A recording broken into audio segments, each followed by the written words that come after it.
राधा कृष्ण गतिर्मम। राधा कृष्ण गतिर्मम।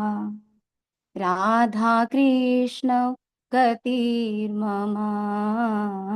राधा कृष्ण गतिर्मम। हरे कृष्ण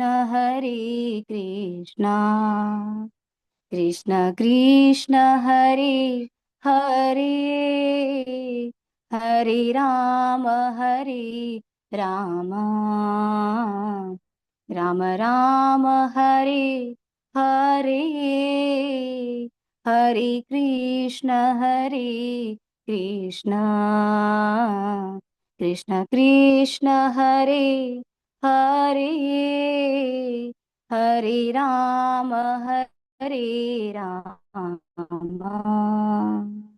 राम राम हरे हरे। हरे कृष्ण कृष्ण कृष्ण हरे हरे। हरे राम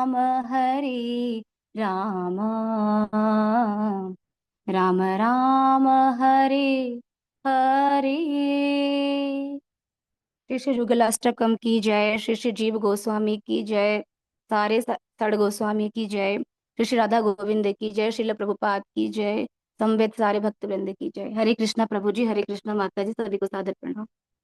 हरे बहुत बोल। बहुत सुंदर। सुंदर माता जी, हरि बोल, बहुत बहुत सुंदर। सुंदर। बहुत बहुत हरी बहुत धन्यवाद। सुंदर किया। हरे कृष्ण प्रभु जी, हरे कृष्ण सभी को। हरे हरे हरे कृष्ण। कृष्णा कृष्ण प्रभु माता जी, जी, हरे प्रभु जी कृष्ण, हरे सादर कृष्ण, चरण हरे वंदन कृष्ण, कृष्ण सादर प्रभु जी नमस्ते प्रणाम। सादर प्रणाम। प्रणाम सादर हरे प्रणाम। कृष्णा हरे सादर कृष्ण। प्रणाम प्रणाम। सभी को। हरे नमस्ते। कृष्ण। सादर हरे कृष्ण प्रणाम। प्रभु जी, हरे कृष्ण माता जी, सादर प्रणाम। हरे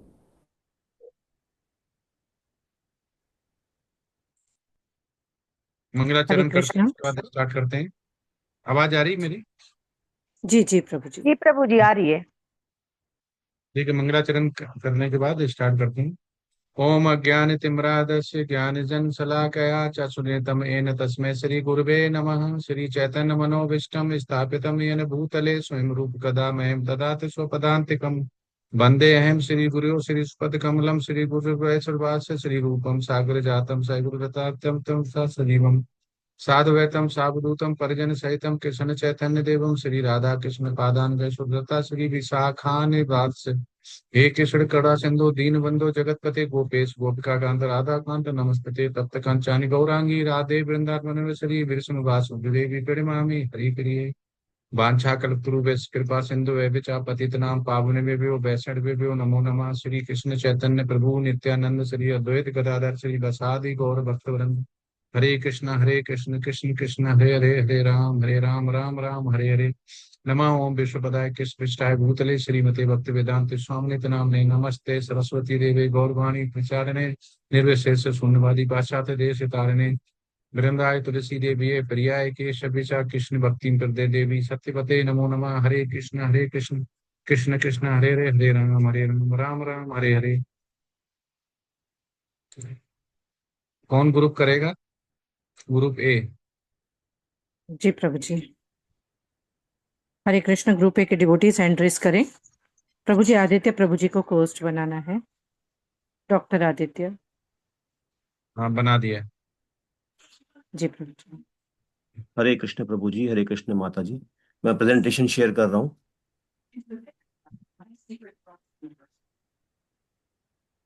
प्रभु जी, प्रेजेंटेशन विजिबल है? हाँ, यस यस। प्रारंभ करें प्रभु जी? हाँ, यस यस। जी, हरे कृष्ण। हरे कृष्णा सभी वैष्णव जनों को दंडवत प्रणाम। आज की ग्रुप ए की इस प्रेजेंटेशन संख्या 19 में आप सभी का हार्दिक स्वागत है।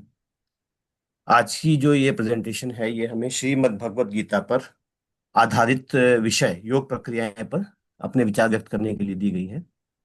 और इसमें श्रीमद् भगवत गीता के सभी 18 अध्यायों से जो रेलिवेंट श्लोक हैं, वो हम इस ग्रुप में शामिल 6 भक्तों ने आपस में डिवाइड किए हैं और चैप्टर वाइज अपने अपने जो हमें समझ आया है और जो हमारी सामर्थ्य है उसके अनुसार हम उत्तर देने का प्रयास करेंगे। तो प्रभु जी, मैं आपसे आज की ये प्रेजेंटेशन प्रारंभ करने के लिए अनुमति चाहता हूँ यस प्रभु और जी। साथ ही ये अनुरोध भी करता हूँ कि यदि कोई प्रेजेंटेशन में त्रुटि रह जाए तो हमें कृपया उसके लिए हमें क्षमा करें और सभी भक्तजन हमारा उसके लिए मार्गदर्शन भी करें। तो ठीक है। आज की प्रेजेंटेशन प्रारंभ करने के लिए सबसे पहले मैं ज्योति माता जी को आमंत्रित करता हूं और उनसे अनुरोध करता हूं कि वे अपने को अलॉटेड चैप्टर 2 और चैप्टर 3 के आधार पे योग प्रक्रियाओं के बारे में वर्णन करें। हरे कृष्ण ज्योति माता जी। हरे कृष्ण प्रभु जी, धन्यवाद। मुझे आज का टॉपिक मिला है योग परिक्रियाएं और मेरा चैप्टर है 2 और 3। योग का अर्थ है इंद्रियों का निग्रह, निष्काम भाव से कर्म करना। ऐसे ज्ञान से कर्म करो तो कर्म के बंधन से मुक्ति प्राप्त कर सकते हैं। इंद्र तृप्ति नहीं करनी चाहिए और अपने कर्तव्यों का पालन करना चाहिए। हम सब शाश्वत आत्मा हैं। हम विभिन्न प्रकार से अपना शारीरिक परिधान बदलते रहते हैं और इस भौतिक वस्त्र के बंधन से मुक्ति के बाद भी हमारी पृथक आसक्ति बनी रहती है। सारे जीव भौतिक जगत में इंद्र तृप्ति के लिए कर्म करते रहते हैं और माया के वशीभूत होकर अपने को भोक्ता मानते हैं। माया अथवा इंद्र तृप्ति जन्य मोह का अंतिम पाश है। अनेक जन्म तक इस तरह इंद्रिय तृप्ति करते हुए कोई महात्मा भगवान कृष्ण की शरण में जाता है। कृष्ण की इंद्र तृप्ति के लिए किया गया कार्य भौतिक योग भक्ति योग है। भगवान की भक्ति योग या दिव्य प्रेम भक्ति में या कृष्ण भावनामृत में स्थिर वही होता है, वही भगवान की विशिष्ट कृपा से बुद्धि योग की अवस्था प्राप्त कर पाता है। बुद्धि योग भगवान कृष्ण की भक्ति है। सांख्य योग का भक्ति योग से कोई संबंध नहीं है। बुद्धि योग का अर्थ है कृष्ण भावनामृत में पूर्ण आनंद तथा भक्ति के ज्ञान से कर्म करना। जो इस मार्ग पर चलते हैं वे प्रयोजन में दृढ़ रहते हैं। उनका लक्ष्य भी एक होता है। कृष्ण भावनामृत द्वारा मनुष्य जीवन की सर्वोच्च सिद्धि प्राप्त कर सकता है। परिवार की, समाज की, मानवता की सर्वोच्च सेवा कर सकता है। कृष्ण भावनामृत में गुरु के निर्देशक में सभी कार्य ठीक से हो पाते हैं, क्योंकि गुरु कृष्ण का प्रमाणिक प्रतिनिधि होता है। अज्ञानी व्यक्ति स्वर्गीय ऐश्वर्य तथा ताजनिक इंद्रिय भोग के प्रति आकृष्ट रहते हैं। उनके मनों में भगवान के प्रति भक्ति का दृढ़ निश्चय नहीं होता। मन आत्मा को समझने में स्थिर रहता है तो उसे समाधि कहते हैं। जो लोग इंद्रिय भोग में रुचि रखते हैं, माया के चक्कर में पड़कर वे न्यूनतम पतन को प्राप्त होते हैं। प्रकृति के तीनों गुणों की क्रियाएं तथा प्रक्रियाएं होती हैं, जिसमें फंसकर कर्म बंधन का कारण बनता है। वेदों में मुख्यतः साकम कर्मों का वर्णन मिलता है। आत्म संस्कार का अर्थ है कृष्ण तथा अपने साथ शाश्वत संबंध को समझना। मनुष्यों को निष्काम कर्म करना चाहिए ताकि वे मुक्ति पथ की ओर जा सके। फलों की चिंता किए बगैर अपने कर्म करो। इंद्रियों को वश में रखते हुए परम तत्व को मन में एकाग्र करो। कृष्ण भावनामृत के माध्यम से ही स्वामित्व भाव का परित्याग किया जा सकता है और जन्म मृत्यु के चक्र से छूट सकते हैं। कोई भी एक क्षण भर के लिए बिना कर्म किए नहीं रह सकता। अब मैं अपनी वाणी को विराम दूंगी और अवंतिका माता जी को आमंत्रित करूंगी। हरे कृष्णा। अवंतिका माता जी। धन्यवाद ज्योति माता जी। योग प्रक्रियाओं के अंतर्गत हमें जो श्लोक मिले हैं वे हैं चैप्टर 4 में 19 से 24 और चैप्टर 5 में 2 से 12 और 26-27। इन श्लोकों का जो सारांश हमें समझ में आया वो अपनी सामर्थ्य के अनुसार बताने का प्रयास करेंगे। जब कोई भगवान के साथ अपने संबंध को पूर्णतः समझ जाता है तो वह इंद्रिय तृप्ति के स्थान पर भगवान का दास बनने तथा भगवान की संतुष्टि के लिए कार्य करने में अधिक प्रसन्नता का अनुभव करता है। और जब वह भगवान के लिए कर्म करता है तो ऐसे कर्मों का फल उसे नहीं लगता। कृष्ण भावना भावित व्यक्ति भगवान के शुद्ध प्रेमवशी कर्म करता है। फलस्वरूप उसे कर्मों के फलों के प्रति कोई आकर्षण नहीं रहता। ऐसा व्यक्ति अपनी शारीरिक आवश्यकताओं के बारे में भी नहीं सोचता। वह केवल अपना कर्तव्य करता है और कृष्ण पर सब कुछ छोड़ देता है। ऐसा अनासक्त व्यक्ति शुभ अशुभ कर्म फलों से मुक्त रहता है। यह अकर्म अर्थात निष्काम कर्म का लक्षण है। कृष्ण भावना भावित व्यक्ति के मन तथा बुद्धि पूर्णतः उसके वश में होते हैं। एक कृष्ण भावना भावित व्यक्ति कभी भी अनुचित साधनों के द्वारा धन संग्रह नहीं करता, अतः वह भौतिक पापों से कलमशग्रस्त नहीं होता। वह अपने समस्त कर्म फलों से मुक्त रहता है। कृष्ण भावना भावित व्यक्ति अपने शरीर निर्वाह के लिए भी अधिक प्रयास नहीं करता, बल्कि वह सच्चाई से कर्म करता है और अपने श्रम से जो प्राप्त होता है उसी से संतुष्ट रहता है। कर्म फलों में बंधने का कारण सकाम कर्म है।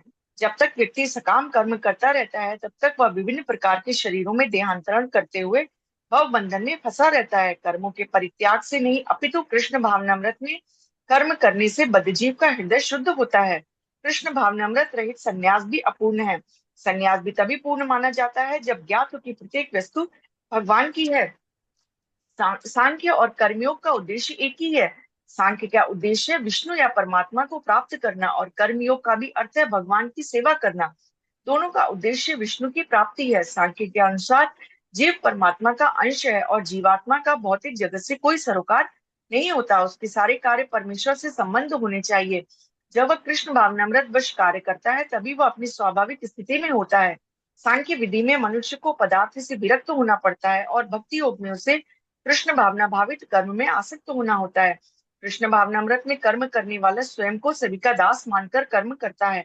वह हर एक को प्रिय होता है, प्रत्येक व्यक्ति उसके कर्म से प्रसन्न रहता है, अतः उसकी चेतना शुद्ध रहती है। चेतना शुद्ध रहने से उसका मन पूर्णतः नियंत्रण में रहता है।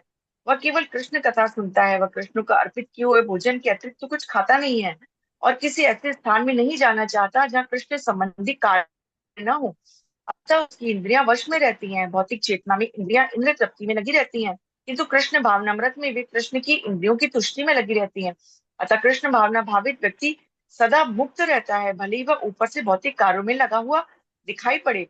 यह अनुभूति की कृष्ण के अतिरिक्त तो कुछ भी नहीं है, शांति तथा अभय का पद है। जिस प्रकार मछली अपने बच्चों को केवल देखकर बड़ा करती है, कछुआ केवल चिंतन द्वारा अपने बच्चों को पालता है। कछुआ अपने अंडे स्थल में देता है और स्वयं जल में रहने के कारण निरंतर अंडों का चिंतन करता है। इसी प्रकार भगवत धाम से दूर स्थित रहकर भी भगवान का चिंतन करके कृष्ण भावनामृत द्वारा उनके धाम पहुंच सकता है। मनुष्य के लिए मुक्ति प्राप्त करने का एक और साधन है अष्टांग योग। अष्टांग योग से मनुष्य अपनी इंद्रियों के ऊपर नियंत्रण प्राप्त करता है, इंद्रिय वशों से दूर रहता है और इस प्रकार वो मुक्ति प्राप्त करता है। अब मैं अपनी वाणी को यही विराम देना चाहूंगी और कुहू माता जी को आग्रह करूंगी कि वो इस प्रेजेंटेशन को आगे बढ़ाएं। हरे कृष्णा कुहू माता जी। हरे कृष्णा माता जी। हरे कृष्णा प्रभु जी। मेरा प्रश्न योग प्रक्रिया के ऊपर है जो 6 अध्याय से लेकर 11 तक है। मेरा उत्तर इस प्रकार है। वास्तविक संन्यास योग या भक्ति का अर्थ है कि जीवात्मा अपनी स्वाभाविक स्थिति को जाने।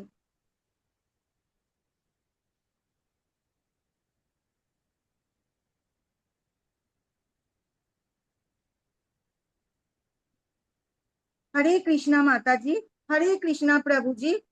मेरा प्रश्न योग प्रक्रिया के ऊपर है जो 6 अध्याय से लेकर 11 तक है। वास्तविक संन्यास योग या भक्ति का अर्थ है कि जीवात्मा अपनी स्वाभाविक स्थिति को जाने और तदनुसार कर्मों करे। जहाँ तक अष्टांग योग का संबंध है, विभिन्न नियमों तथा आसनों के द्वारा ध्यान में प्रविष्ट होने के लिए आरंभिक प्रयासों को सकाम कर्मों माना जाता है। ऐसे कर्मों से पूर्ण मानसिक संतुलन प्राप्त होता है जिससे इंद्रिया बस में होती है। किंतु कृष्ण भावान्वित व्यक्ति प्रारंभ से ही ध्यान अवस्थिता में रहते हैं क्योंकि वह निरंतर कृष्ण का चिंतन करता है।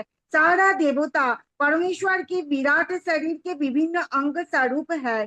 परमात्मा रूप में भगवान देवता के हृदय में स्थित रहते हैं, अतः वे देवता के माध्यम से जीव की इच्छा को पूरी करने की व्यवस्था करते हैं। परमेश्वर शुद्धाति शुद्ध होता है, अतः जो व्यक्ति कृष्ण भावान्वित होता है वह भी शुद्धाति शुद्ध होता है। स्मरण शब्द महत्वपूर्ण है। मनुष्य को निरंतर हरे कृष्णा महामंत्र का जाप करना चाहिए।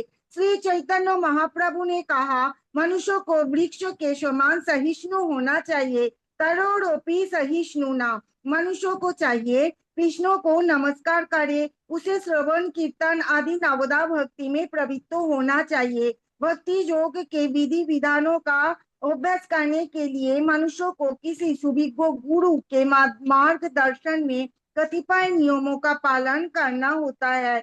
जथा ब्रह्म मुहूर्त में उठना, स्नान करना, मंदिर में जाना तथा प्रार्थना करना। मनुष्य को शुद्ध भक्तों से नियमित रूप में भगवत गीता तथा भागवतम सुनना चाहिए। भगवत गीता का उद्देश्य ये दिखलाना है कि मनुष्य किस प्रकार अपने आध्यात्मिक अस्तित्व को तथा भगवान के साथ अपने संबंधों को समझ सकता है तथा उसे ये शिक्षा देता है कि वह भगवत धाम को कैसे पहुंच सकता है।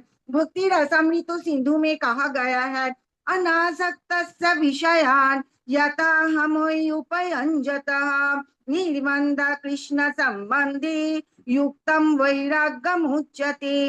हरे कृष्णा। अभी मैं मेरे जिह्वा को यहीं पर विराम देते हुए कुसुम माता जी को आमंत्रण करती हूँ और उन्हें प्रस्तुति आगे बढ़ाने के लिए अनुरोध करती हूँ। हरे कृष्णा कुसुम माता जी।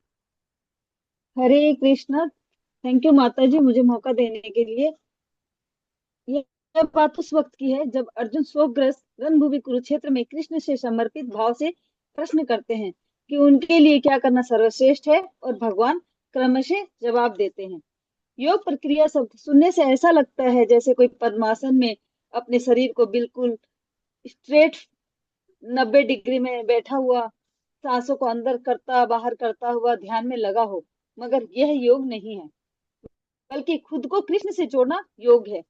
चैप्टर 12.3 से 12.7 तक भगवान परम सिद्धि का मार्ग बताते हैं। भक्ति योग के माध्यम से व्यक्ति नवदा भक्ति की कोई एक या अनेक विधि से भगवत प्राप्ति कर सकता है। आगे श्लोक 8 to 12 में भगवान भगवत प्राप्ति की प्रत्यक्ष और अप्रत्यक्ष विधि का वर्णन करते हैं। भगवान कहते हैं कि भक्त प्रत्यक्ष विधि से भगवान की सेवा प्रेम द्वारा भगवान से रिश्ता बनाकर उनकी शरण ग्रहण करके उनको प्राप्त कर सकता है, या अप्रत्यक्ष ज्ञान योग द्वारा भी इंद्रिय दमन और निराकार ब्रह्म का ध्यान से उनको प्राप्त कर सकता है, जो कि कष्टपूर्ण है और जहाँ च्युत होने की संभावना बनी रहती है। आगे श्लोक संख्या 20 में भगवान यह पुनः बताते हैं कि कर्म योग, ज्ञान योग, ध्यान योग से भी भक्ति योग सर्वश्रेष्ठ है, क्योंकि यह आनंदमय अवस्था है जिसमें भक्त और भगवान के बीच पारस्परिक संबंध होता है, जिसका आस्वादन भगवान भी करने के लिए ललायित रहते हैं और भक्त भी पूर्ण तृप्ति का अनुभव करता है। यह स्थिति सच्चित आनंद में होती है। आगे चैप्टर 13.1 में अर्जुन फिर से 6 प्रश्न करते हैं, जिसमें भगवान श्लोक 13.2 to 13.7 में क्षेत्र और क्षेत्रज्ञ का ज्ञान देते हैं। यहाँ भगवान कहते हैं कि भौतिक शरीर ही क्षेत्र है, यह कर्म क्षेत्र है। जीव क्षेत्रज्ञ है क्योंकि वह इस क्षेत्र को जानता है। जीव आत्मा के रूप में क्षेत्र का ज्ञाता है, इसीलिए क्षेत्रज्ञ है, और भगवान परमात्मा रूप में हरेक शरीर में विराजते हैं, इसीलिए वह भी क्षेत्रज्ञ है। यानी शरीर के 2 क्षेत्रज्ञ हैं, एक आत्मा और दूसरा परमात्मा। 13.8 to 13.12 में भगवान कहते हैं जो शरीर आत्मा तथा परमात्मा के स्वरूप की जानकारी है वही ज्ञान है, जो जानने के योग है, यानी भगवान, यही ये है ज्ञान है। 13.13 to 13.19 में कहते हैं प्रकृति और जीव तथा इनका आपसी संबंध यही ज्ञेय है। यह भौतिक जगत ये कर्म क्षेत्र है, ये प्रकृति है, इस प्रकृति का भोक्ता जीव है और इन दोनों का नियंत्रक भगवान ही परम पुरुष है। जीव अपने शरीर का नियंत्रक है, इसीलिए वह पुरुष है, और भगवान संपूर्ण प्रकृति एवं सभी शरीरों को सभी जीवों के नियंत्रक है, इसीलिए परम पुरुष है। जो भक्ति योग के मार्ग पे चलता है उसे इसका ज्ञान हो जाता है। वह इस परम सत्य की खोज के मार्ग पर ना भी चले तो स्वतः उसे ये ज्ञान हो जाता है। इसीलिए भक्ति योग की प्रक्रिया ही सर्वश्रेष्ठ है। इसी के साथ मैं अपनी वाणी को विराम देती हूँ और केका माता जी से प्रेजेंटेशन आगे बढ़ाने के लिए अनुरोध करती हूँ। हरे कृष्णा। हरे कृष्णा माता जी। हरे कृष्णा प्रभु जी। मुझे आज भगवत गीता चैप्टर 14.1 to 12 और चैप्टर 15.1 to 20 का सारांश पूछा गया है। मैं इसका सारांश इस प्रकार प्रस्तुत करना चाहती हूँ। 13 अध्याय में यह स्पष्ट बताया जा चुका है कि प्रकृति के गुणों के संसर्ग के फल स्वरूप ही जीव इस भौतिक जगत में बद्ध होता है। अभी 14 चैप्टर में भगवान बोलेंगे प्रकृति के गुण कौन कौन से हैं, वे किस प्रकार क्रिया करते हैं, किस तरह बांधते हैं और किस प्रकार मोक्ष प्रदान करते हैं। यह ज्ञान अभी तक समस्त ज्ञान योग से श्रेष्ठ है, जिसको जानने से सिद्ध प्राप्त होता है। यह संसार में जो भी है क्षेत्रों तथा क्षेत्रों के संसर्ग में होते हैं। भगवान के इच्छा से ही यह परा प्रकृति भौतिक प्रकृति में मिला दी जाती है और भौतिक प्रकृति से सारे जीव उत्पन्न होते हैं। भगवान श्री कृष्ण समस्त जीवों का आदि पिता है। भौतिक प्रकृति 3 गुणों से युक्त है। जब शाश्वत जीव प्रकृति के संसर्ग में आते हैं तो इन गुणों से बांध जाता है। पुण्य कर्मों का फल शुद्ध होता है और सात्विक कहलाते हैं, लेकिन रजगुण में संपन्न कर्मों का फल दुख होते हैं और तमगुण में किए गए कर्मों मूर्खता में प्रतिफलित होते हैं। कृष्ण भावनान्वित होने के लिए व्यक्ति को कम से कम सतोगुण में आना पड़ता है। अध्याय 15 में भगवान भौतिक जगत के बंधन को की तुलना एक अशक्त वृक्ष से की गई है। जो सकम कर्मों में लगे रहते हैं उसके लिए वृक्ष को कोई अंत नहीं है। इस वृक्ष वास्तविक वृक्ष की प्रतिबिंब होने के कारण वास्तविक प्रतिरूप है। श्लोका 15.3 में भगवान बोले हैं कि यह वृक्ष को कोई भौतिक अस्त्र द्वारा काटना संभव नहीं है, क्योंकि विषय भोग के अस्तित्व आसक्ति तथा भौतिक प्रकृति पर प्रभुत्व अत्यंत प्रबल होती है। अतएव प्रामाणिक शास्त्रों पर आधारित आत्मज्ञान की विवेचना द्वारा ही विरक्ति सीखनी चाहिए। मनुष्य को चाहिए दृढ़ मूल वाले वृक्ष को विरक्ति के शास्त्रों से काट गिराए। जब तक मनुष्य समस्त पाप कर्मों से मुक्त नहीं हो जाता तब तक कृष्ण को समझ पाना कठिन है। लेकिन भक्ति इतनी शुद्ध तथा शक्तिशाली होते हैं कि एक बार भक्ति में प्रवृत्त होने पर ही मनुष्य शत निष्पाप हो जाता है। शुद्ध भक्ति के संगति से ही मनुष्य पूर्ण कृष्ण भावनामृत में अग्रसर होते हैं। भक्ति ही एकमात्र उच्च मार्ग है और भगवान के पास जाने का उत्तम सरल विधि है। अभी मैं अपनी वाणी को इधर विराम देते हुए आदित्य प्रभु जी को आग्रह करती हूँ कि वो अपना प्रेजेंटेशन को आगे बढ़ाए। हरे कृष्ण। हरे कृष्ण माता जी, धन्यवाद। अब इस प्रेजेंटेशन को आगे बढ़ाते हुए मैं चैप्टर 17 और 18 के आधार पर योग प्रक्रियाओं का वर्णन करने का प्रयास करता हूं। और इन दो चैप्टर्स में जो मैं समझा हूं वो श्रद्धा और प्रकृति के गुणों के आधार पर योग प्रक्रियाओं का वर्णन किया गया है। इन चैप्टर्स में विशिष्ट श्लोकों के आधार पर योग और कर्म की प्रक्रियाओं के बारे में भगवान श्री कृष्ण बताते हैं। पहला इसमें बताया गया है श्रद्धा, आहार, यज्ञ और तपस्या के 3 विभागों के बारे में, जो अध्याय संख्या 17 के श्लोक संख्या 1 से 22 तक इसका वर्णन किया गया है। इसमें भगवान श्री कृष्ण बताते हैं कि प्रत्येक मनुष्य की श्रद्धा उसके द्वारा अर्जित प्रकृति के गुणों यानी सतोगुण, रजोगुण और तमोगुण इनके अनुसार होती है। इसमें जैसे श्रद्धा और पूजन के बारे में बात की गई है, तो श्रद्धा और पूजन में सात्विक व्यक्ति देवताओं की पूजा करते हैं, राजसिक लोग असुरों की पूजा करते हैं और तामसिक लोग भूत प्रेतों की पूजा करते हैं। जो लोग शास्त्रों के विरुद्ध घोर तपस्या करते हैं और शरीर के तत्वों तथा अंतर्यामी परमात्मा को कष्ट देते हैं, उन्हें आसुरी स्वभाव का समझना चाहिए। इसी प्रकार से आहार के बारे में बताया गया है कि सात्विक भोजन आयु, बल और सुख बढ़ाने वाला है, रसीला होता है और हृदय को प्रिय होता है, जबकि राजसिक भोजन अत्यधिक कड़वा, खट्टा, नमकीन और जलन पैदा करने वाला होता है, रोग और दुख लाता है, जबकि तामसिक भोजन बासी, स्वादहीन, दुर्गंधयुक्त और जूठा होता है। इसी प्रकार से बिना फल की इच्छा के शास्त्र सम्मत और कर्तव्य मानकर किया गया यज्ञ सात्विक है, जबकि फल की प्राप्ति, आडंबर या गर्व के लिए किया गया यज्ञ राजसिक है, जबकि शास्त्र विधि के बिना श्रद्धाहीन और अन्न दान रहित यज्ञ तामसिक कहलाता है। भगवान श्री कृष्ण ने तपस्या के भी 3 प्रकार बताए गए हैं, जिसमें शरीर का तप, देव, ब्राह्मण, गुरु और प्राज्ञों का पूजन, शुद्धि, सरलता, ब्रह्मचर्य इत्यादि, जैसे इसमें अहिंसा भी आता है, वो शरीर का तप है। उसके बाद वाणी का तप, जिसमें सत्य, प्रिय, अच्छे, हितकारी और उद्वेग न पैदा करने वाले वचन बोलना। और तीसरा है मन का तप, जिसमें तब मन की प्रसन्नता, सौम्यता, आत्मसंयम, मौन और भावों की शुद्धि आता है। दान के बारे में कहा गया है कि कर्तव्य समझकर उचित समय, स्थान और सुपात्र को दिया गया दान सात्विक दान कहलाता है, जबकि बदले की आशा या फल की इच्छा से दिया गया दान राजसिक है। इसी प्रकार अशुद्ध स्थान और समय पर कुपात्र को बिना सत्कार के दिया गया दान तामसिक है।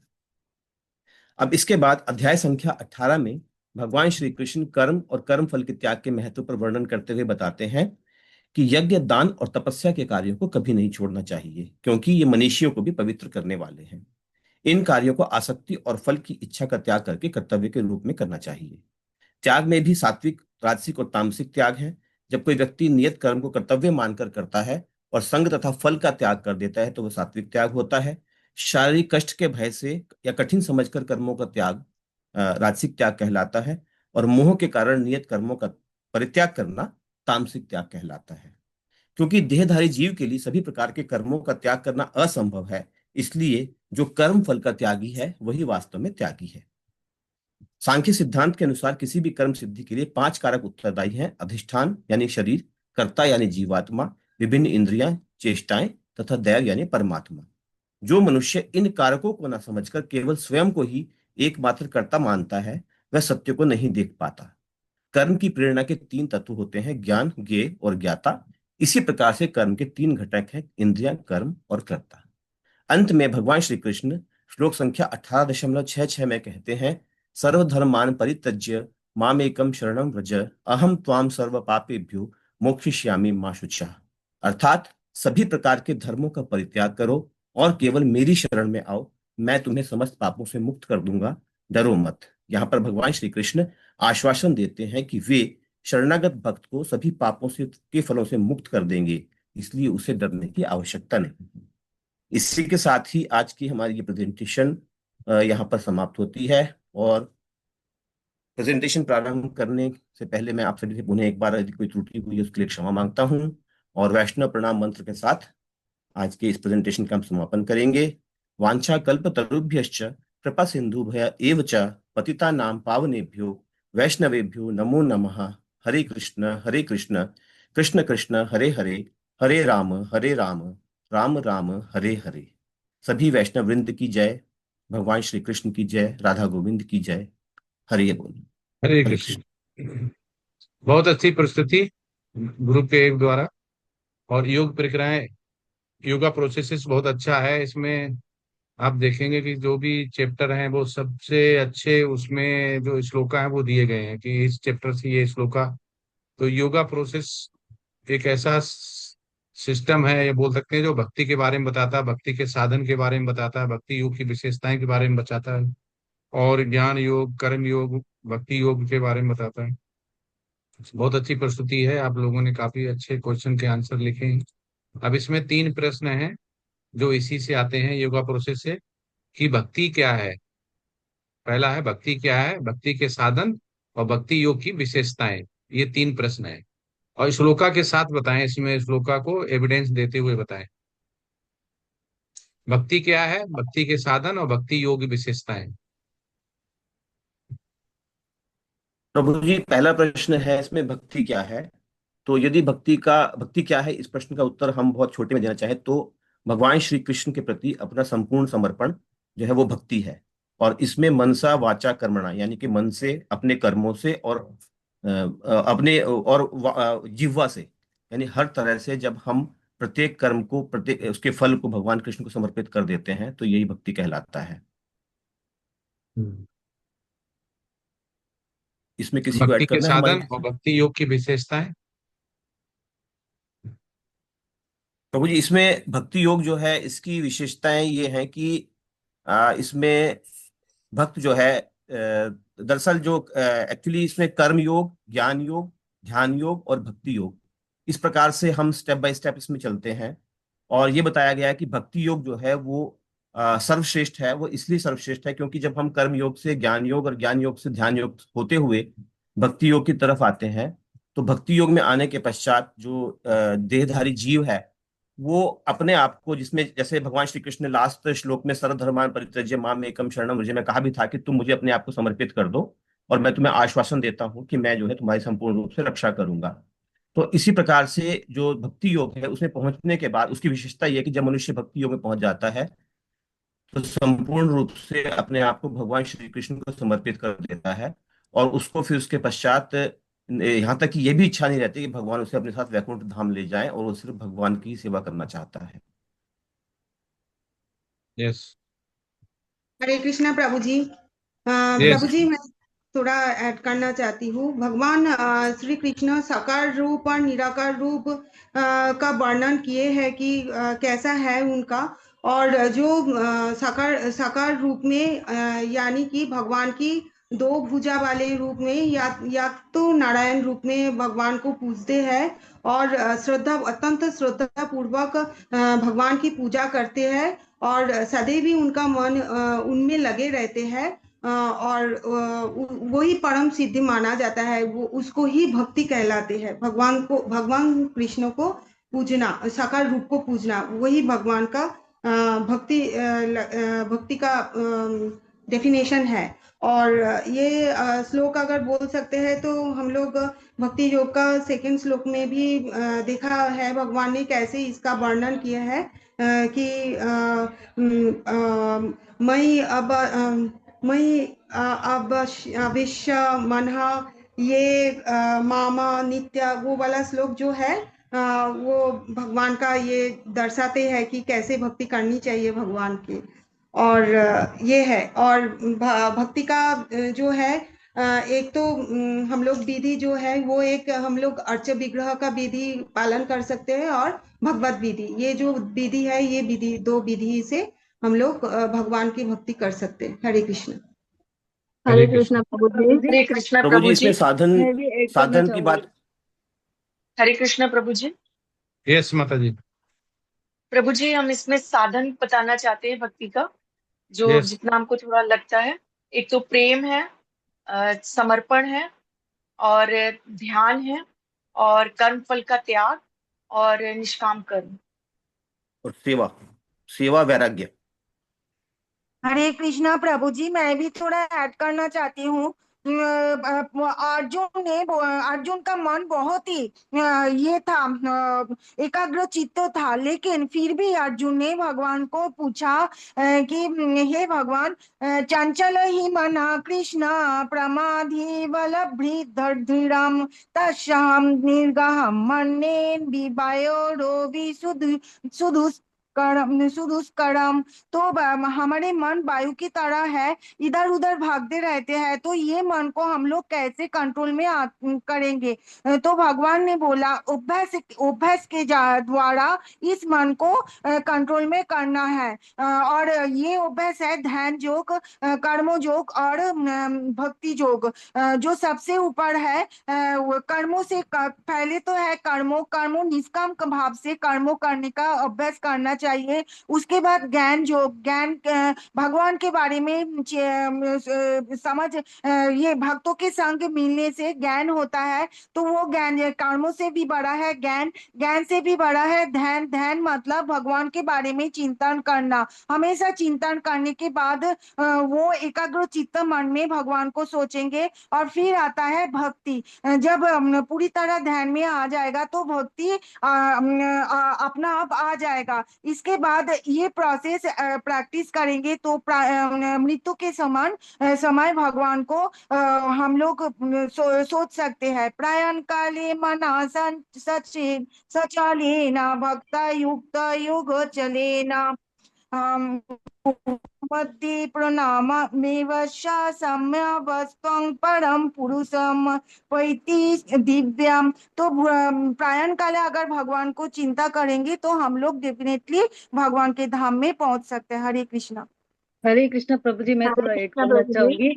10.9 में भगवान कहते हैं मत चिता मत गत्प्राणा बोधयंत परस्परम कथयंतस्य माम नित्यम तुष्यन्ति च रमन्ति च। यानी भक्ति करने से जो भक्त होते हैं, भगवान की हमेशा कथा करते हैं भगवान के बारे में, और उससे वो आनंदमय होते हैं। यानी कि ये इंद्रिय से शुरू होता है और मन के लेवल में जाता है, मन से बुद्धि की तरफ और बुद्धि से आत्मा की तरफ, तब ये प्रक्रिया पूरी होती है। जैसे कर्म योग हमारे इंद्रियों के लेवल में होता है, हम इंद्रिय उसमें लगाते हैं, कर्मों में लगाते हैं, भगवान के कर्मों में। उसके बाद हम मन के लेवल में जाते हैं जो कि हमारी ज्ञान योग है, और उसके बाद बुद्धि योग, फिर आत्मा के लेवल में जाते हैं। इस तरह से ये पूरी होती है। हरे कृष्ण। हरे कृष्णा प्रभु जी, मैं भी कुछ कहना चाहूंगी। 3.34 का है, इंद्रियस्यर्थो राग द्वेष व्यस्ततो तयो नावाच्यम आगच्छते तो ही आसे परिपंथनो। इसमें कहा गया है कि जो विषय है ना, इंद्रिय के जो विषय है, इंद्रियों को अपने वश में रखो, और इंद्रियों को अपने वश में रखो, और राग द्वेष में मत पड़ो। हम जो आए ना, हम मनुष्य का मेन मकसद क्या है? आत्मा का साक्षात्कार करना, परमात्मा जो हम संबंध भगवान से भूल चुके, अपना अपना स्तंभ अपने जो अपने भगवान के साथ अपने संबंध को भूल चुके हैं, उसको स्थापित करना, और इंद्रियों को अपने वश में करके इधर माया के जो वशीभूत नहीं होना, भौतिक भोगों में हमें नहीं पड़ना, इंद्रियों को वश में करके आत्म साक्षात्कार करके भगवान के चरणों में जाना। हरि बोल। हरे कृष्ण प्रभु जी। हरे कृष्णा। यस। प्रभु जी, इसमें जो भगवान श्री कृष्ण कहते हैं कि मन मना भव मद भक्तो मद्याजी माम नमस्कुरु मामे वैश्या सत्यम तिपति जाने प्रियो प्रियोसी प्रियोसी में। तो इसमें जो भगवान ने प्रक्रिया बताई कि मुझे नमस्कार करो, मेरा मेरा भक्त बनो, मेरी पूजा करो और मेरा चिंतन करो। तो एक्चुअल में जो भक्ति की जो साधन है, तो भक्ति के साधन वो इन्हीं में निहित हैं। और अगर हम इस प्रकार से भगवान की जो है निस्वार्थ समर्पण से स्टार्ट करते हैं अपने आप को, और भगवान के लिए कर्म करते हैं, निरंतर स्मरण करते हैं, उनकी सेवा करते हैं, नाम जप और कीर्तन करते हैं, उनके प्रति वैराग्य, उनके लिए बाकी चीजों से वैराग्य ला करके उनके प्रति समर्पण करते हैं और संभाव रखते हैं सभी जीवों के लिए, तो ये सारे साधन जो है भक्ति के साधन है भगवान कृष्ण के लिए। हरे कृष्ण। हरे हरे कृष्ण। कृष्णा प्रभु जी। यस। प्रभु हरे जी कृष्ण आपके आगे प्रभु जी। आज्ञा हो तो मैं कुछ जोड़ूं? प्रभु जी आपकी आज्ञा हो तो थोड़ा ऐड करो। यस, ऐड करिए माता जी। जी प्रभु जी। प्रभु जी जैसे कि बहुत सुंदर श्लोक आता है अध्याय 18 में 18.55 में, पुराति यावनश्चास्मि तत्त्वतः ततो माम तत्त्वतो ज्ञात्वा विशते तदनंतरम। मतलब अर्थात भगवान खुद ही घोषणा कर रहे हैं कि केवल भक्ति से ही मुझे यथा रूप में आप जान सकते हैं। तो भगवान जब घोषणा करते हैं कि भक्ति ही सबसे श्रेष्ठ है, अगर भक्ति से आप पूर्ण मेरे पास शरणागति में आते हो, भावनामृत कृष्ण भावनामृत होते हो, तो आप सीधे वैकुंठ धाम में जा सकते हैं। तो हरे कृष्ण प्रभु जी, कोई त्रुटि हो तो प्रभु जी क्षमा। हरे कृष्ण मंजू प्रभु जी। प्रभु जी मंजू पौवा भक्ति माता योग जी, की आप बताना विशेषता। चाहेंगे? हाँ जी। जी। भक्ति योगी 5 प्रकार की भक्ति में लगे रहते हैं। पहला है शांत भक्त, जो उदासीन रहकर भक्ति में युक्त रहते हैं। दूसरा दास्य भक्त, जो दास के रूप में भक्ति में युक्त रहते हैं, उदाहरण सुदामा। तीसरा है साख्य भक्त, जो सखा के रूप में भक्ति में युक्त रहते हैं, उदाहरण अर्जुन। वात्सल्य भक्त, जो माता पिता की भांति भक्ति में युक्त रहते हैं, उदाहरण माता यशोदा। माधुर्य भाव भक्त, जो परमेश्वर के साथ दाम्पत्य प्रेमी की भांति भक्ति में युक्त होते हैं, उदाहरण गोपियां। जिस प्रकार शुद्ध भक्त क्षण भर के लिए भी भगवान को कभी नहीं भूलता, उसी प्रकार भगवान भी कभी शुद्ध भक्तों को क्षण भर के लिए नहीं भूलते। हरे कृष्णा प्रभु जी। प्रभु जी आपकी आज्ञा हो तो मैं कुछ कहूं? हाँ, यस यस। प्रभु जी एक बहुत खूबसूरत श्लोक है 9.22 से, वो कहते हैं कि अनन्य चिंतो मां ये जनः पर्युपासते तेषाम नित्य भुक्तानाम योग वयाम्याम। अर्थात भगवान ये कहते हैं कि जो भक्त अनन्य भाव से मेरा चिंतन करते हुए मेरी भक्ति करता है, उनके योग क्षेम यानी उनकी आवश्यकता की पूर्ति और रक्षा का भार मैं स्वयं उठाता हूँ प्रभु जी। तो this is what I wanted to add. Thank you प्रभु यस जी। हरे प्रभु। कृष्णा। हरे कृष्णा प्रभु जी, धन्यवाद प्रणाम। प्रभु जी आपके यस आगे तो यस। मैं कुछ जोड़ूं? प्रभु हाँ, जी यस आपने यस। पूछा था भक्ति योग की विशेषताएं, थर्ड क्वेश्चन। तो उसमें हाँ, अपना भक्ति। भगवान से मतलब स्वयं बताते हैं 6.47 श्लोक में, योगिनाम अपि सर्वेषां मद गदेंत्रात्मना श्रद्धावान भजते यो माम समे युक्तमो मता। मतलब भगवान बताते हैं कि सभी योगियों में सर्वोत्तम भक्ति योग है, जो श्रद्धा से मेरी भजन करता है और मेरे अपना ध्यान लगाता है। और सबसे बड़ी बात क्या है, जो जितने भी यहाँ पर कर्म योग की बात हुई, या ज्ञान योग की, या ध्यान योग की, या फिर आध्यात्मिक उन्नति के लिए भक्ति योग की, उसमें सबसे भक्ति योग ही माना गया है।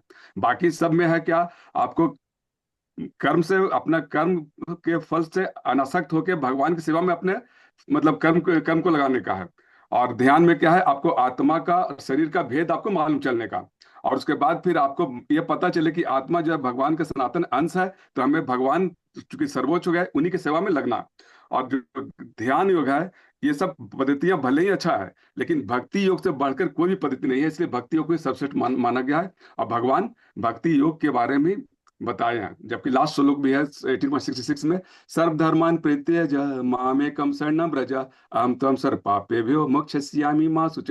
मतलब भगवान गारंटी लेते हैं, तुम्हें डरने की जरूरत नहीं है, तुम जितने भी तुम्हारा करोड़ जन्म का पाप है वो सब पाप रहित हो जाओगे, और तुम मेरे धाम में आओगे अगर तुम मेरे शरण में आते हो, तुम मेरे नमस्कार करते हो, तुम मेरी पूजा करते हो, मेरे शरण में आते हो। जी प्रभु जी, हरे कृष्ण। बहुत अच्छे क्षमा बहुत अच्छे आंसर दिए हैं। भक्ति क्या है, तो बीजी 12.2 में आता है। और भक्ति के साधन जो हैं, भक्ति के साधन 9 हैं। जिसमें कि श्रवण कीर्तनम विष्णु स्मरण पाद सेजनम अर्चनम वंदनम दास्यम साख्य दास्यम आत्मनिवेदन। साख्यम आत्मनिवेदम। हाँ, ये भक्ति के साधन है, ये भूलना नहीं चाहिए। तो ये क्वेश्चन का आंसर नहीं आया, और भक्ति क्या है ये सभी ने सही बताया, और भक्ति योग विशेषताएं भी सही बताई। पर भक्ति के साधन हम भूल जाते हैं। भक्ति के साधन 9 ही है, जिसमें श्रवण सबसे पहले आता है, फिर कीर्तन आता है, फिर स्मरण आता है, फिर पद सेवनम आता है, फिर अर्चनम आता है, बंधन दास से साके आत्मनिवेदन नहीं बोलने चाहिए। बहुत बढ़िया आंसर दिए है अपने क्वेश्चन के। अब अगली प्रेजेंटेशन लेते हैं। हरे कृष्णा। हरे कृष्णा। ग्रुप बी के डिवोटीज हैंड रेज करें।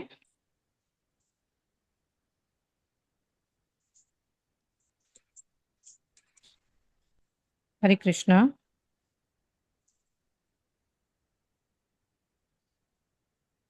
रंजन माता जी, आप पीपीटी शेयर करेंगे? जी माता जी, हरे कृष्णा। रंजन हरे कृष्ण। आर सिंह ना? जी जी ठीक है, बना दिया माता जी। ठीक। जी प्रभु जी। कृपया सभी अपने वीडियोस ऑन रखें जो प्रेजेंटेशन दे रहे हैं।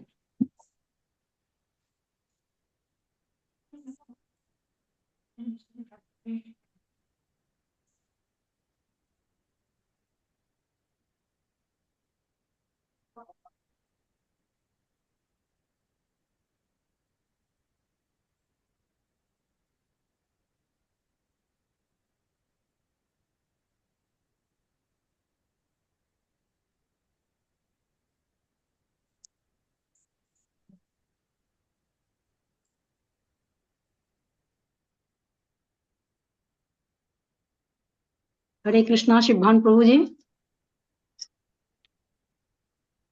है क्या माता जी हो? हाँ है जी। शिवन प्रभु जी, आपकी आवाज नहीं आ रही।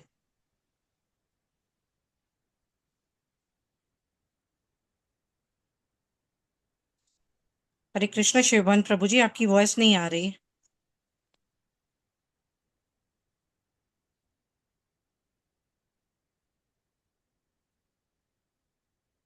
हरे कृष्णा शिवन प्रभु जी, आपकी आवाज नहीं आ रही।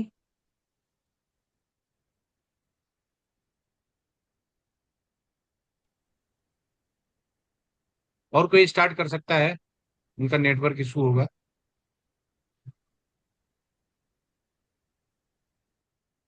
हरे कृष्णा प्रभु जी, हरे कृष्णा माता जी, सभी को मेरा सादर प्रणाम। आज हमारे ग्रुप की 28वीं प्रस्तुति है।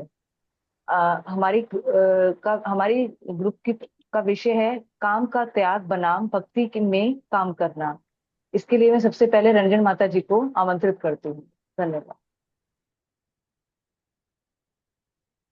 हरे कृष्णा माता जी, धन्यवाद। हरे कृष्णा माता जी, हरे कृष्णा प्रभु जी, सभी को सादर प्रणाम। मेरा आज का विषय है काम का त्याग बनाम भक्ति में काम करना। भगवत गीता अध्याय 3 श्लोक 6, 7, 8, 9 मुझे मिले हैं। इसका उत्तर मैं इस प्रकार देने का प्रयास करती हूँ।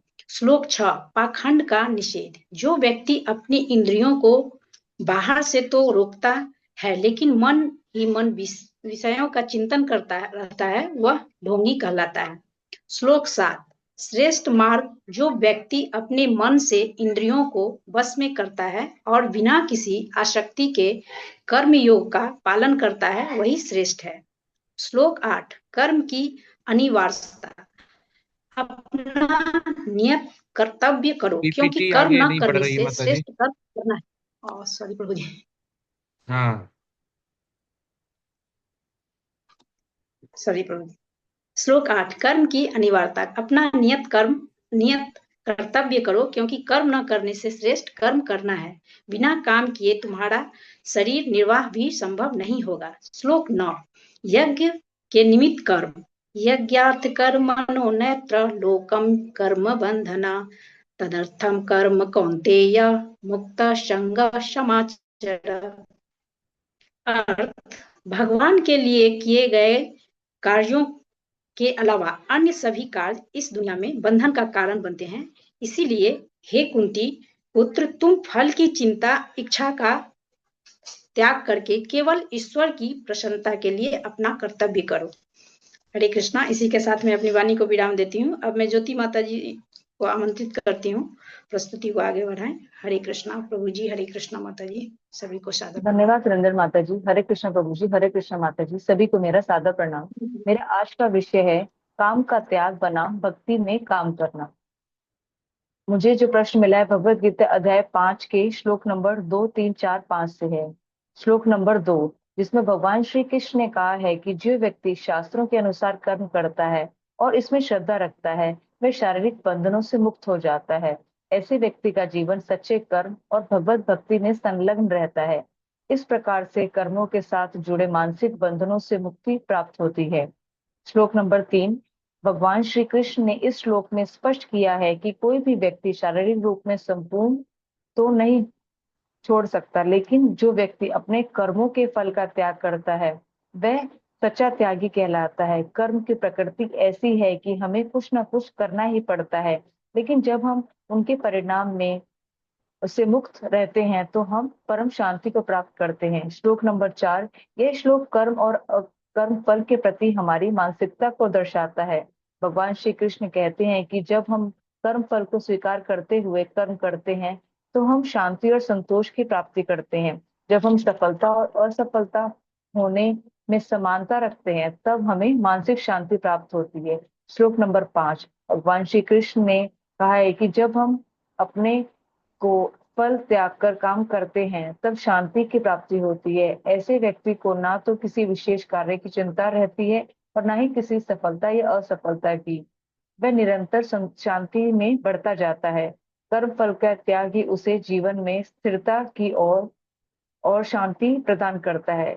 इसी के साथ मैं अपनी वाणी को विराम देती हूँ और सत्येंद्र प्रभु जी को आमंत्रित करती हूँ कि वो अपनी प्रस्तुत करें। धन्यवाद। धन्यवाद ज्योति माता जी। हरे कृष्णा प्रभु जी, हरे कृष्णा माता जी, सभी को सादर प्रणाम। हमारे ग्रुप बी का आज का विषय काम का त्याग बनाम भक्ति में कार्य करना है, जिसके अंतर्गत मैं श्रीमद् भागवत गीता यथारूप के अध्याय 5 के श्लोक संख्या 6, 7 और अध्याय 18 के श्लोक संख्या 2, 3 द्वारा भगवान श्री कृष्ण और श्रील प्रभुपाद जी के तात्पर्य द्वारा देने का प्रयास करूंगा।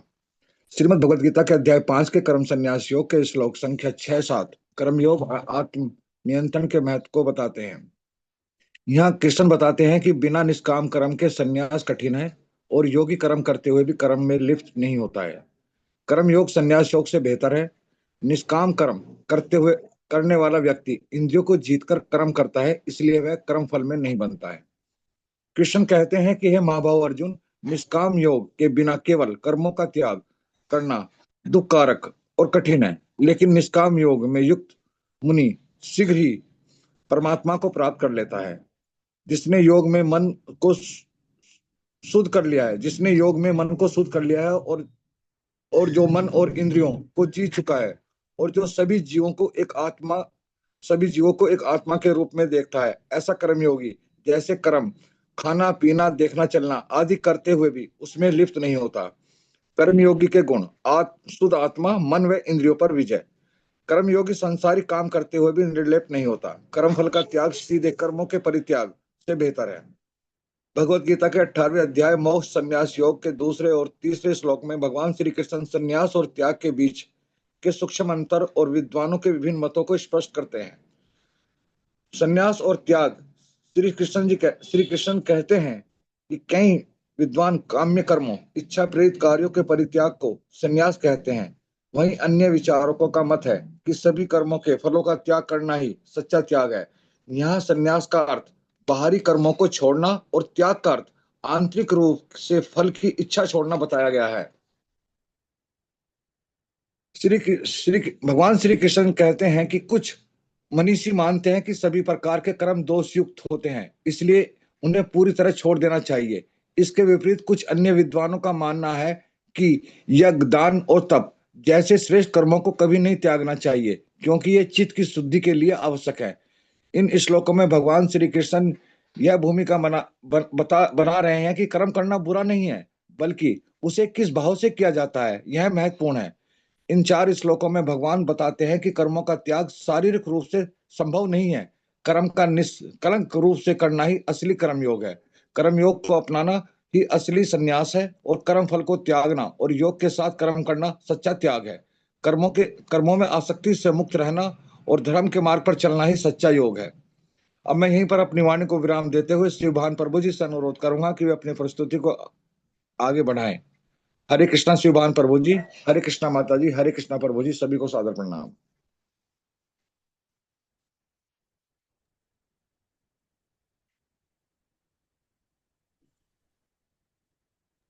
हरे कृष्णा प्रभु जी, हरे कृष्णा माता जी, सब धन्यवाद सत्येंद्र प्रभु जी। आज का मेरा टॉपिक है काम का त्याग, भक्ति में काम करना। अध्याय 4, 5 और 6, 7 से मैं इसका वर्णन करने का प्रयास करता हूँ। भगवान इसमें कहते हैं कि कर्म में समर्पण और भगवान के प्रति निस्वार्थ भाव से कार्य करने से आत्मशुद्धि होती है और बंधन से मुक्ति मिलती है। इसमें 8.4 में बताया गया है कि संन्यास का वास्तविक अर्थ केवल कर्म को छोड़ देना नहीं, बल्कि उन कर्मों को सही भाव से करना है जिससे मानसिक शांति प्रदान प्राप्त हो सके। यदि कोई व्यक्ति अपनी जिम्मेदारियों से भागता है तो वह सच्चा सन्यासी नहीं हो सकता है। उदाहरण से समझने का प्रयास करते हैं। जैसे कोई व्यक्ति घर में काम करने से बचता है और जिम्मेदारियों से भागता है, और वह असली सन्यासी नहीं हो सकता। असली सन्यासी वही है जो अपने कर्मों को ईश्वर को देखता है और उसका पालन करता है। 8.5 में इसी तरह से बताया गया है कि भगवान श्री कृष्ण ने कहा है कि यदि कोई व्यक्ति अपने कर्मों का त्याग करता है तो उसे अपने कर्तव्यों का सही पालन नहीं कर पा सकता। इसका परिणाम यह होता है कि वह दुखी होता है। इसी तरह से 8.6 में भगवान श्री कृष्ण कहते हैं कि कोई भी कर्म निष्कलंक रूप से नहीं किया जा सकता है। हमें अपने कर्मों को उच्चतम तरीके से करना चाहिए, बिना किसी अपेक्षा या परिणाम की चिंता किए। जो व्यक्ति निष्कलंक रूप से कर्म करता है वही सच्चा योगी कहलाता है। 18.7 में भगवान श्री कृष्ण के अनुसार शरीर का पालन करना, शारीरिक क्रियाओं के माध्यम से कार्य को करना कर्मों का सही प्रकार है। यह शरीर की अवस्था के अनुसार कर्मों को अंजाम देने के लिए जरूरी है। 18.8 में बताया गया है कि इस श्लोक में भगवान श्री कृष्ण ने कार्य में अभ्यास शक्ति की महिमा बताई है। जो व्यक्ति कर्म करने के उद्देश्य को उच्चतम स्थान पर रखता है वही सफलता प्राप्त करता है। उदाहरण से समझते हैं, जैसे कोई व्यक्ति कड़ी मेहनत और समर्पण से पढ़ाई करता है तो वह निश्चित रूप से अपने लक्ष्य को प्राप्त करता है। यहीं पर मैं अपनी वाणी को विराम देता हूँ। अगर कोई मुझसे त्रुटि हुई है तो मैं मार्गदर्शन के अभिलाषी और क्षमा प्रार्थी हूँ। के लिए मृगाची श्यामा देवी दासी माता जी से अनुरोध करते हैं कि अपनी प्रस्तुति को प्रस्तुत करें। हरे कृष्णा प्रभु जी, हरे कृष्णा माता जी। प्रभु जी, मृगाची माता जी किसी कारणवश अवेलेबल नहीं है, वो किसी यात्रा पे है, इसके लिए मैं उनके प्रेजेंटेशन को प्रस्तुत कर रहा हूँ। माता जी का प्रश्न है 18.10, 11 एंड 12 से यहाँ पे बताया गया है कि कर्तव्य कर्म करना चाहिए, कर्म के फल की इच्छा नहीं करनी चाहिए, यही सात्विक त्याग कहलाता है। 18.10 में बताया गया है, सच्चा त्यागी अच्छे या बुरे कर्मों से द्वेष नहीं करता, वह आसक्ति से मुक्त रहता है, उसका मन संदेह रहित और शांत होता है। 18.11 में शरीर रहते हुए कर्म पूरी तरह छोड़ संभव नहीं है, इसलिए कर्म फल का त्याग ही वास्तविक त्याग है। 18.12 में बताया गया है, अनिष्टम मिष्टम मिश्रम चात्रिविधम कर्मणः फलम भवत्यागिनी प्रेत्य नातु संसासिम कंचित। कर्म 3 प्रकार के फल होते हैं। अनिष्ट यानी कि इच्छा फल, अइच्छा फल, अनिष्ट बुरा फल और मिश्रित अच्छा बुरा दोनों फल। सच्चा त्यागी इन फलों में से बनता नहीं है। उदाहरण से समझने का प्रयास करते हैं कि एक विद्यार्थी परीक्षा की तैयारी करता है क्योंकि उसका कर्तव्य है। यदि वह केवल ज्ञान प्राप्त करने के लिए पढ़ता है और परिणाम की चिंता नहीं करता है तो यह सात्विक त्याग है। लेकिन यदि वह केवल अच्छे अंक पाने की लालसा से पढ़े तो यह त्याग नहीं माना जाएगा। जैसे कि कर्म और उसके बाद में फल की इच्छा छोड़ना, फिर सात्विक त्याग और कर्म फल से मुक्ति, यह एक टेबल के माध्यम से बताने का प्रयास किया गया है। श्री कृष्ण बताते हैं कि मनुष्य को अपने कर्तव्य कर्म करते रहना चाहिए, क्योंकि लेकिन उनके फल की आसक्ति छोड़ देना ही सच्चा त्याग है। हरे कृष्णा प्रभु जी, हरे कृष्णा माता जी। हमारी प्रस्तुति यहीं पे समाप्त प्रभु जी होती विनीता, है। प्रभु जी विनीता माता जी को इनवाइट कर दीजिए। विनीता माता जी अभी बाकी है प्रभु। आगे की प्रस्तुति के लिए मैं विनीता माता जी को आमंत्रित करता हूँ कि आप अपनी प्रस्तुति को प्रस्तुत करें। हरे कृष्णा विनीता माता जी। धन्यवाद धन्यवाद श्रीमान प्रभु जी। हरे कृष्ण माता जी, हरे कृष्ण प्रभु जी, सभी को मेरा सादर प्रणाम। आज का हमारा विषय है काम का त्याग बनाम भक्ति में काम करना, जिसमें मुझे मिला है अध्याय 2 का श्लोक 59 और अध्याय 3 का श्लोक 3, 4, 5। श्लोक 2.59 में बताया गया है कि भौतिक विषयों से मनुष्य दूर रह सकता है, लेकिन विषयों की रुचि अर्थात स्वाद उसके भीतर बनी रहती है। लेकिन जब वह उच्चतर आध्यात्मिक रस अर्थात भगवान कृष्ण की भक्ति का अनुभव करता है, तब वह निम्न भौतिक विषयों को स्वतः त्याग देता है। अर्थात केवल दमन करने से इंद्रियां नहीं रुकती। जब व्यक्ति को कृष्ण भक्ति का उच्चतर स्वाद मिलता है, तब भौतिक इच्छाएं स्वतः समाप्त हो जाती हैं। भक्ति योगी इंद्रियों को शुद्ध करने का वास्तविक उपाय है। जैसे कोई व्यक्ति सस्ती मिठाई छोड़ देता है जब उसे उत्तम मिठाई मिल जाती है, उसी प्रकार जब व्यक्ति हरिनाम संकीर्तन, भगवत गीता और कृष्ण सेवा का आनंद अनुभव करता है, तब उसे भौतिक सुख आकर्षित नहीं करते। श्लोक 3.3 में भगवान कृष्ण ने आध्यात्मिक मार्ग की 2 प्रकार की निष्ठाएं बताई हैं, ज्ञान योग अर्थात सांख्य दर्शन और कर्म योग अर्थात भक्ति भाव से कर्म करना।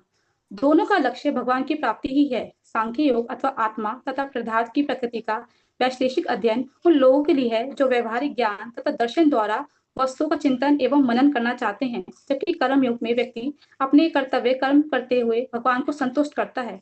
जैसे अर्जुन एक क्षत्रिय थे, इसलिए उनके लिए युद्ध करना ही कृष्ण की सेवा थी।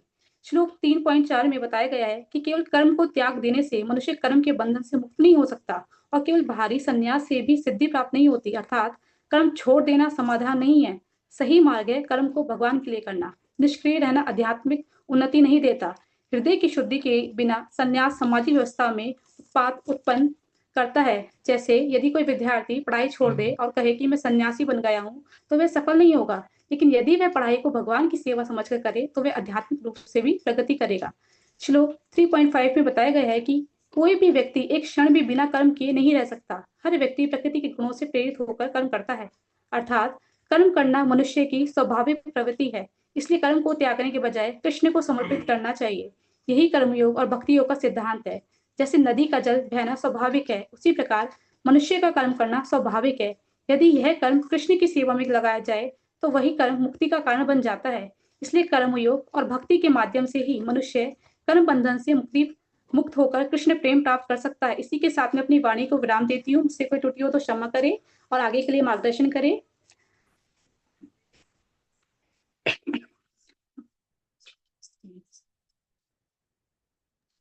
हरे कृष्णा प्रभु जी, हरे कृष्णा माता जी।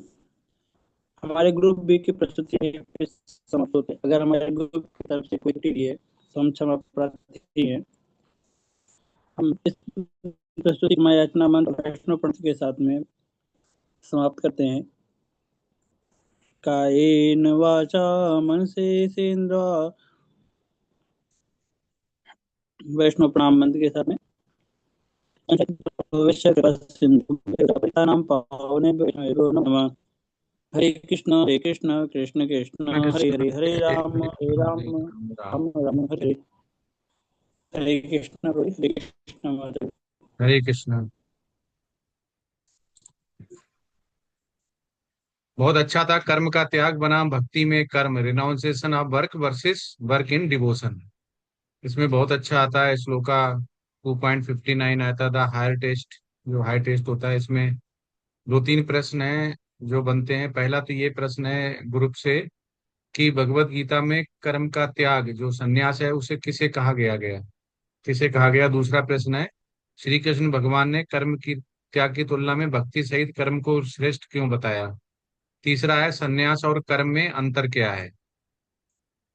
हरे कृष्णा।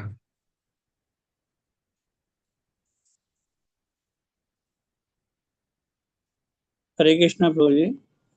जैसा कि यस भगवत गीता में कर्म के बारे में बताया गया है, थोड़ा सा बताने का प्रयास कर सकता हूँ मैं प्रभु जी। यस यस कर्म को कर्म करने के लिए इसलिए कहा गया है, कर्म का त्याग और संन्यास में जो कर्म के लिए कहा गया है कि हम जो संन्यास में अगर जाते हैं तो हम भगवान को अगर सेंटर में रख करके कोई कर्म अगर नहीं करते हैं तो वो हमारा कर्म त्याग कर जाएगा। उसमें हम मुक्त नहीं हो सकते, वो बंधन में बन जाते हैं। और अगर हम उसको भगवान की ये मानते हैं कि भगवान का आदेश है या भगवान की इच्छा के लिए हम कोई कर्म करते हैं तो हम उस बंधन से मुक्त हो जाते हैं, उस सर्व बंधन से मुक्त हो जाते हैं। उसमें हमारी कोई इच्छा फिर नहीं रह जाती है, इसको हम निस्वार्थ भाव से करते हैं। यस। और दूसरा 3 हरे प्रश्न कृष्णा थे। प्रभु। यस हरे कृष्णा प्रभु जी। संन्यास यस और कर्म में अंतर। संन्यास और कर्म में अंतर प्रभु जी। कर्म कर्म और संन्यास भगवत गीता के अनुसार मोक्ष के 2 मार्ग हैं, जिसमें कर्मयोग फल की इच्छा के बिना कर्म करना और कर्मों का त्याग संन्यास से बेहतर माना गया है। कर्मयोग संसार में रहकर कर्तव्यों का पालन करना सिखाता है, जबकि संन्यास बाहरी कर्मों का त्याग कर आंतरिक शांति केंद्रित करता है। इन दोनों का यस अंतिम लक्ष्य एक ही। बिल्कुल सही बताया प्रभु प्रभु जी जी ने।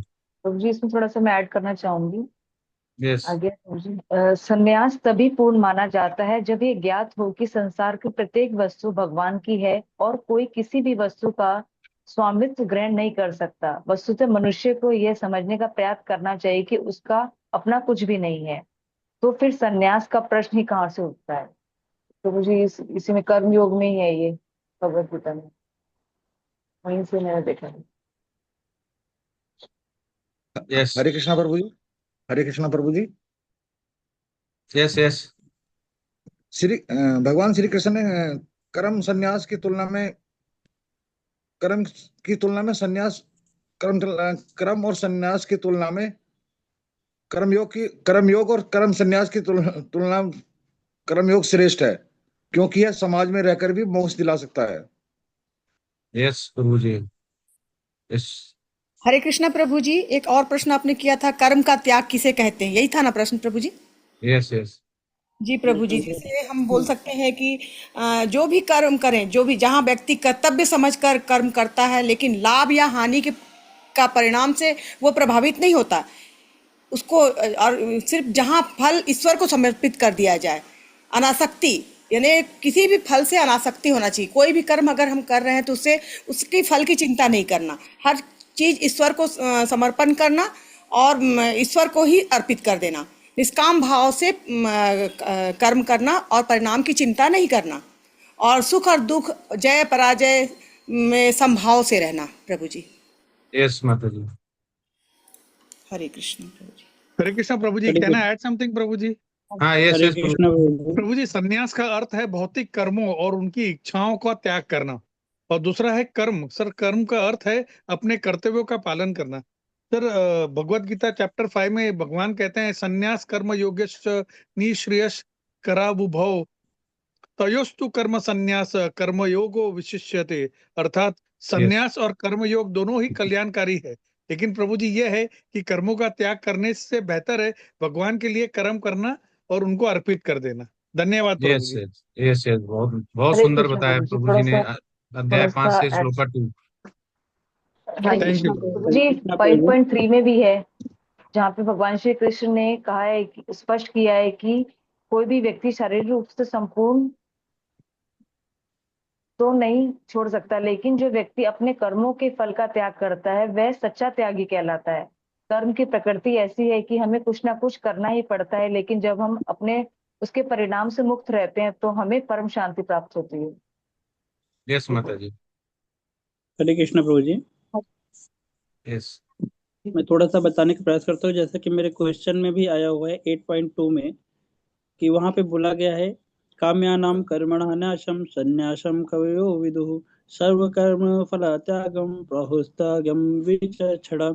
यानी कि ज्ञानी लोग जो है इच्छा किए जाने वाले होते हैं उन कर्म को छोड़ देना है संन्यास समझ लेते हैं, लेकिन वास्तव में ऐसा नहीं है। सभी कर्मों के जो फल का त्याग करना ही वास्तविक हमारा त्याग कहलाता है। अगर हम उसमें बंध जाएंगे तो हमारे लिए प्रॉब्लम करती है कि हम उसमें संन्यास नहीं ले सकते, क्योंकि हमारी हमारी जो मन है, जो सबसे बड़ी इंद्रिय मन है, जो चंचल भी है, तो वो तो हमारी वर्क कर ही रही है, लेकिन हमारी किसी इच्छा में, क्योंकि हम अगर कहीं ना कहीं पे इच्छा करेंगे तो वो हमारा कहीं ना कहीं वो कर्म बना ही देंगे, चाहे जिस अकॉर्डिंग अगर हमने कोई भी इच्छा की हो तो वो कर्म बना देंगे।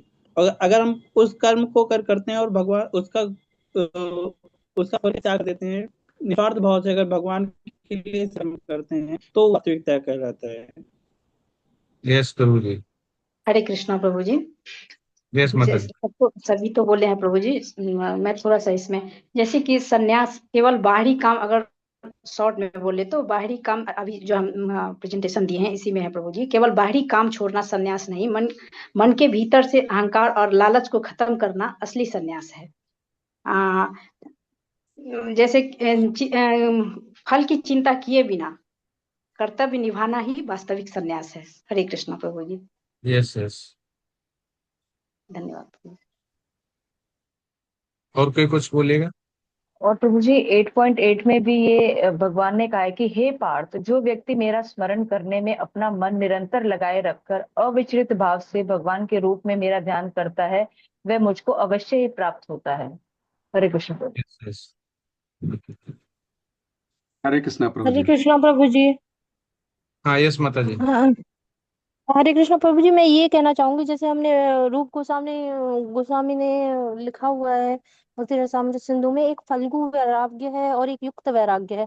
तो जो फल्गु वैराग्य है उसमें ऐसा होता है कि हम लोग जो है वैराग्य तो दिखता है उसमें सबकी, कि हमने सब चीज छोड़ दी है, जंगल में चले गए हैं, अब कुछ कर लिया है, मतलब दूर चले गए हैं इन चीजों से, लेकिन मन में उनका विचार चलता रहता है, तो इसको फल्गु वैराग कहा गया है। और जो युक्त वैराग्य है, इसमें हम सबके बीच रह रहे हैं, अपने सारे कर्तव्यों को कर रहे हैं, लेकिन हम जो भी हमें मिला है हम उसको भगवान को अर्पित करने के बाद ही उसको ग्रहण करना है। तो इस तरह से हम जो भी कर्म करते हैं वो भगवान को समर्पित हो जाते हैं, और उनके कर्म फल जो है वो उसी के अनुसार हमको मिलता है। और कर्म जो होते हैं 3 प्रकार के बताए गए हैं। एक कर्म है जो हमारे नित्य कर्तव्य है, और दूसरे विकर्म है जो कि बुरे कर्म है, और तीसरा है अकर्म। अकर्म वो कर्म जो हमने भगवान को समर्पित कर दिए हैं और फल त्याग से मुक्त हो गए। हरे कृष्ण प्रभु। हरे कृष्ण। तो इसमें आप देखेंगे कि जो पहला प्रश्न था, कर्म का त्याग कठिन है, तो वो आता है अध्याय 5 श्लोका 6 से। संन्यास तु महाबाहो दुख माप्त योग्यता योग तो ब्रह्म नचिरेदाते गच्छता। तो इससे आता है कि वो कहते हैं, ये महाभाव भगवान की, अगर तुम, जो संन्यास है, जो उसको बहुत कठिन बोलते हैं, ठीक है, अगर तुम्हें जीतना है, उसको आगे जाना है, ठीक है, तो ऐसे में हमें जो भी उसके फल हैं उनको छोड़ना पड़ेगा। अगर फल नहीं छोड़ा तो हम भक्ति नहीं कर पाएंगे। फल की आशंका हमेशा बनी रहेगी कि फल क्या मिलेगा, फल नहीं है, तो इसलिए हमें उसको त्यागना पड़ेगा। और त्याग से बढ़िया है कि कर्म योग कर दें। और कर्म योग क्या है? संन्यास से श्रेष्ठ है, क्योंकि जैसे माता जी ने बोला कि संन्यास ले लिया लेकिन मन ही शुद्ध नहीं है, तो ऐसे संन्यास का क्या फायदा है। तो ऐसे ही बताते हैं इसमें। हरे कृष्णा। किसी का कोई प्रश्न है तो पूछ सकते हैं, नहीं तो विराम देते हैं। हरे कृष्णा प्रभु जी। मेरा एक प्रश्न है प्रभु जी। Yes yes.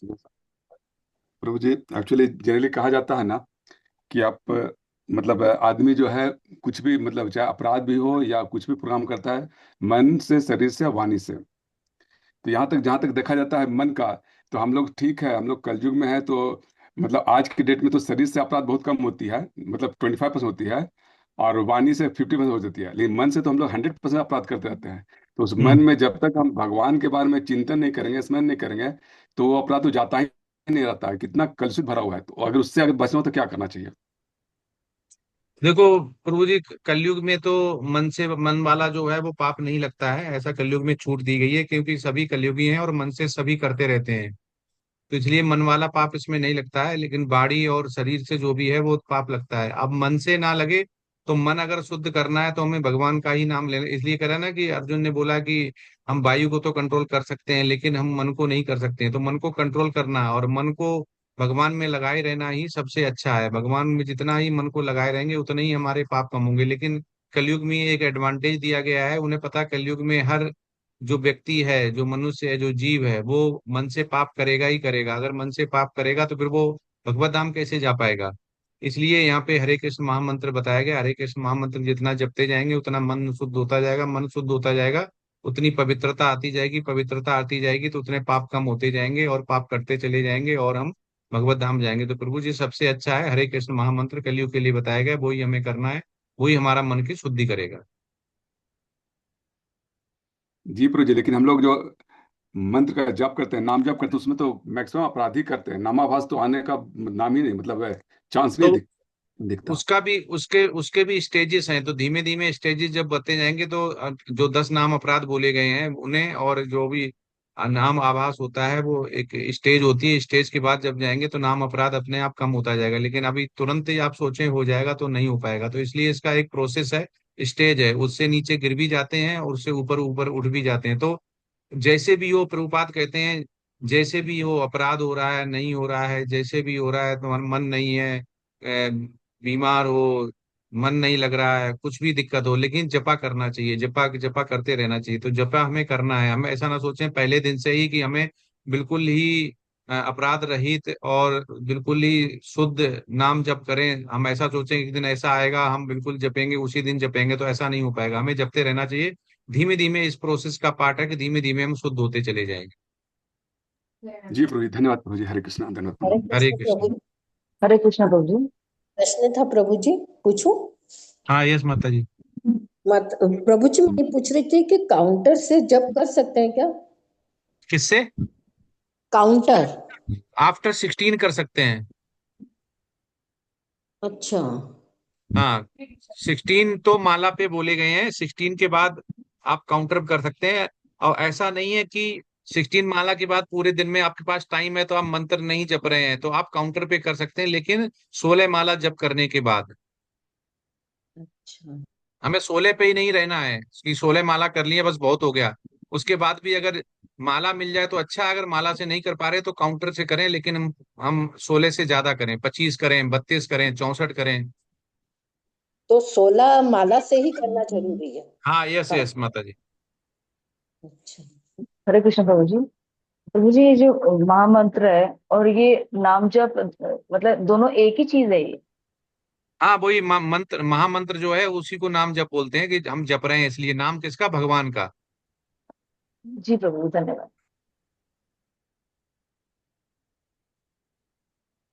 हरे कृष्ण प्रभु जी। यस माता जी। प्रभु जी इस बार ग्रुप सी जो सॉरी ग्रुप एच जो नया आया है उसे सीमा माता जी गाइड कर रहे हैं, जो हमारे ठीक ओल्ड है। डिवोटी रह चुके हैं। और ग्रुप आई बन रहा है अभी, उसे भूपेंद्र प्रभु जी अभी ग्रुप में भी ज्वाइन हुए हैं मीटिंग में, सिर्फ भूपेंद्र लिखा हुआ है उन्होंने, वो यस यस गाइड करना शुरू करेंगे फ्रॉम मंडे। ठीक है माता जी, धन्यवाद। जी और हरे सुमनलता माता जी कहाँ है? प्रभु जी, वो शायद आउट बाहर गए हुए हैं, शायद वृंदावन अच्छा या कहीं तो गए हैं। हाँ जी। ठीक है, तो आज विराम देते हैं। धन्यवाद माता जी। हरे कृष्णा। वांछा हरे कल्पतरुभ्यश्च कृपा सिंधु एवं पतितनां पावनेभ्यो वैष्णवेभ्यो नमो नमः। हरे कृष्ण कृष्ण कृष्ण हरे राम राम राम। अनंत कोटि वैष्णव वृंद की जय। जय। सभी वैष्णव आचार्यों की जय। जय। सभी वैष्णव प्रभु भक्तों जी। की हरे कृष्ण प्रभु जय। जी। जय। श्रीमद् भगवद गीता की जय। जय। श्री गुरु महाराज की जय। जय। हरे कृष्णा। सभी को दंडवत प्रणाम। हरे कृष्णा प्रभु हरे जी। कृष्णा प्रभु प्रभु जी, जी, सादर दंडवत जी, प्रणाम। हरे सादर कृष्ण। प्रणाम, प्रभु जी। को सादर प्रणाम। हरे हरे कृष्णा। कृष्णा प्रभु जी। हरे कृष्ण।